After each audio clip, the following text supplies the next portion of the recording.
नमस्कार, आप देख रहे हैं 4 PM न्यूज नेटवर्क में। हूं आपके साथ आयुष मिश्रा। दोस्तों, आज का दिन कांग्रेस के लिए बड़ी राहत लेकर आया, क्योंकि दिल्ली की राउज एवेन्यू कोर्ट ने नेशनल हेराल्ड मनी लॉन्ड्रिंग मामले में कांग्रेस की पूर्व अध्यक्ष सोनिया गांधी व लोकसभा में नेता प्रतिपक्ष राहुल गांधी और अन्य को राहत दे दी है। आपको बता दें कि अदालत ने मामले में ईडी की तरफ से दायर चार्जशीट पर संज्ञान लेने से इनकार कर दिया। कोर्ट का कहना है कि ईडी द्वारा दायर आरोप पत्र आधारहीन है, क्योंकि ये किसी प्राथमिकी के बजाय एक निजी शिकायत पर आधारित है। गांधी परिवार के खिलाफ ईडी की शिकायत को खारिज करते हुए कोर्ट ने कहा कि बिना प्राथमिकी के मामले में कार्रवाई आधारहीन है। कोर्ट ने यह भी कहा कि क्योंकि मामले में अभी दिल्ली आर्थिक अपराध शाखा ने मामला दर्ज किया है, ऐसे में इस पर अभी ईडी द्वारा दिए गए बयान पर निर्णय देना जल्दबाजी होगी। हालांकि अदालत ने कहा कि ईडी मामले में आगे की जांच जारी रख सकती है। वहीं इस फैसले के सामने आने के बाद एक तरफ जहां भाजपा के खेमे में कहीं न कहीं हताशा देखने को मिली, तो वहीं दूसरी तरफ कांग्रेस नेताओं के खुशी का ठिकाना नहीं रहा।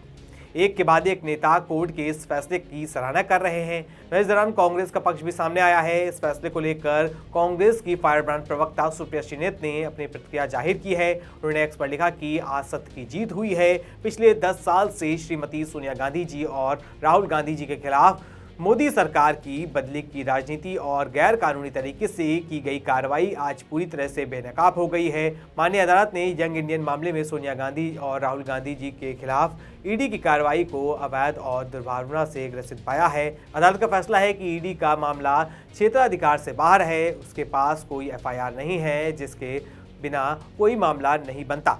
मोदी सरकार ने एक दशक से कांग्रेस के खिलाफ राजनीतिक प्रतिशोध और बदले की भावना से कार्रवाई की, जिसका आज पूरे देश के सामने पर्दाफाश हो गया। मनी लॉन्ड्रिंग का कोई मामला नहीं है, अपराध की कोई आय नहीं है और संपत्ति का कोई हस्तांतरण नहीं है। ये सभी घटिया आरोप और लांछन जो भाजपा और मोदी सरकार के चरण चुम्बकों ने द्वेष की भावना से हमारे नेताओं की छवि को नुकसान पहुंचाने के लिए लगाए और जो प्रोपेगेंडा चलाया, वो धाराशायी हो गया।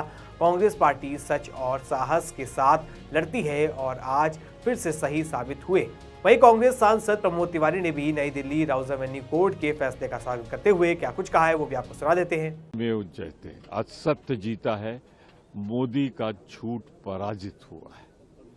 मैं इतना ही कहना चाहता हूं कि सत्य की विजय हुई है।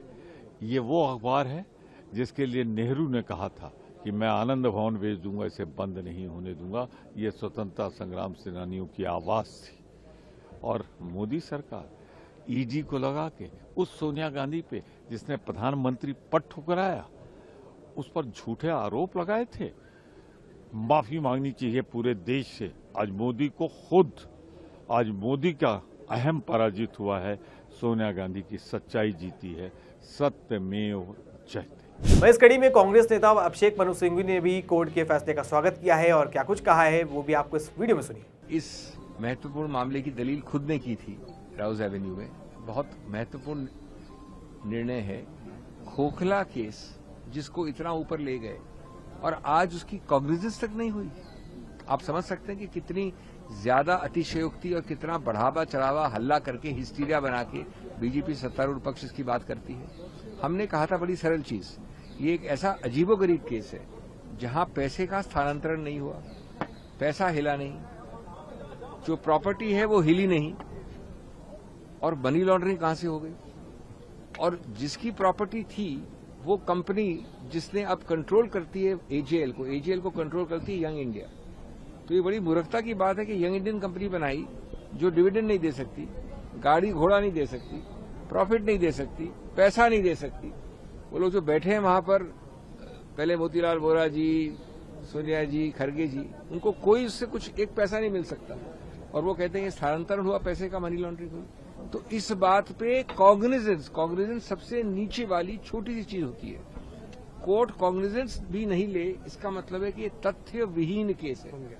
और आपको इससे मालूम पड़ता है कि किस प्रकार से हल्ला शोर मचा के मीडिया में एक बहुत बड़ा एक बवंडर बनाकर ये चीज की जाती है। देश के लोकतंत्र को राहत मिली है, क्योंकि देश के लोकतंत्र को बचाने के लिए जब भी हम राहुल गांधी हमारे आवाज बुलंद करते हैं, तब इस तरह की साजिशें नरेंद्र मोदी और अमित शाह रचते हैं। और ईडी, सीबीआई और इनकम टैक्स को ये अपनी प्राइवेट आर्मी बनाकर चल रहे हैं। आज इनका चेहरा बेनकाब हुआ, आज इनकी साजिशें विफल हुई। कोर्ट ने कूड़ेदान में डाल दिया ईडी के उस केस को, उसका संज्ञान तक लेने से मना कर दिया। लेकिन कोर्ट ने जो कहा कि चूंकि बिना एफआईआर की सुनवाई नहीं हो सकती, लेकिन दिल्ली पुलिस के द्वारा एक एफआईआर की गई है। वो तो अब की ना आनन फानन में, लेकिन 10-12 साल से आप प्रताड़ित करने की कोशिश कर रहे हैं, आप हमारा मुंह बंद करवाने की कोशिश कर रहे हैं, आप साजिश रचकर हमें बदनाम करने की कोशिश कर रहे हैं। ये सब आपके पूरे देश के सामने दिख रहा है। सर ये जो नहीं है वो अलग बात है। ये कांग्रेस की रैली थी, बड़ी सफल रैली थी, लाखों लोग पूरे देश से आए और नरेंद्र मोदी और अमित शाह उस रैली के बाद कितने घबराए हैं, कितने बौखलाए हैं, ये आप सब जानते हैं। सदन में इस बात पर काफी 100 दिन कार्य दिवस आप पूरा बर्डन बढ़ाकर राज्यों पर डाल देंगे और राज्यों के पास वैसे ही वित्तीय स्थिति उनकी बहुत खराब है, वो भी केंद्र सरकार के कारणों से, और महात्मा गांधी के नाम से इनको इतनी नफरत है। आज़ादी के आंदोलन के जितने हमारे स्मृति चिन्ह हैं उन सब से उनको इतनी नफरत है। वो नेशनल हेरल्ड हो, वो नेहरू जी हो, सरदार पटेल हो, महात्मा गांधी हो, नेताजी सुभाष चंद्र बोस हो, रविन्द्रनाथ टैगोर हो, ये सबके खिलाफ कुछ न कुछ साजिश रचते रहते हैं। राष्ट्रीय स्तर पर ये आज की जो कोर्ट के द्वारा इसको राजनीतिक तौर पर राष्ट्रीय स्तर पर कांग्रेस का प्रसारित करने हमें करने की जरूरत नहीं है। ये देश खुश है आज, ये देश अपने आप प्रचारित कर रहा है। इस देश के सामने गैंग्स ऑफ गांधीनगर का चेहरा बेनकाब हो चुका है। गैंग्स ऑफ गांधीनगर कौन? आप नहीं जानते कि गांधीनगर के गैंग में कौन है?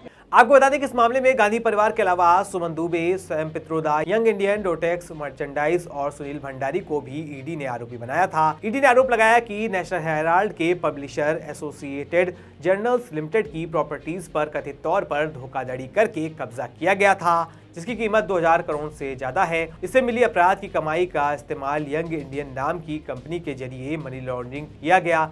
गांधी परिवार को इस फर्म में ज्यादातर शेयर होल्डर बताया जाता है। ईडी का आरोप है कि एजीएल की प्रॉपर्टीज और गैर कानूनी तरीके से हासिल करने की आपराधिक साजिश के तहत एजीएल के शेयर यंग इंडियन को ट्रांसफर किए गए थे।